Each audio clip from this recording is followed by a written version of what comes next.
Karimnagar smart city పనుల్లో భాగంగా భారీగా నిధుల గోల్మాల్ జరిగిందని మాజీ మేయర్ రవీందర్ సింగ్ ఆరోపించారు.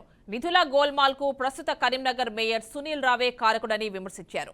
నిధుల దుర్వినియోగంపై సమగ్ర విచారణ జరపాలని కరీంనగర్లోని వన్ టౌన్ పోలీసులకు ఆయన ఫిర్యాదు చేశారు. దుర్వినియోగమైన నిధులను కోరారు. మేయర్ వై సునీల్ రావు, మాజీ మేయర్ రవీందర్ ఇద్దరు టీఆర్ఎస్ పార్టీకి చెందినవారు కావడం కోసమెరుపు. అధికారులు తప్పు చేస్తే చర్యలుండవా?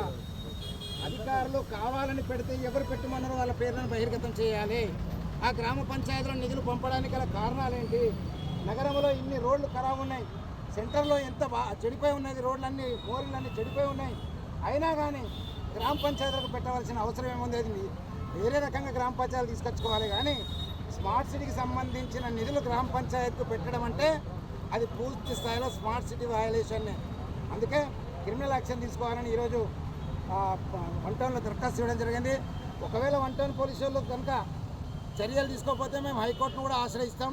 కమిషనర్ గారికి కూడా, పోలీస్ కమిషనర్ గారికి కూడా రేపు పొద్దున్నే పోస్ట్ ద్వారా వారికి అప్లికేషన్ పంపుతాం.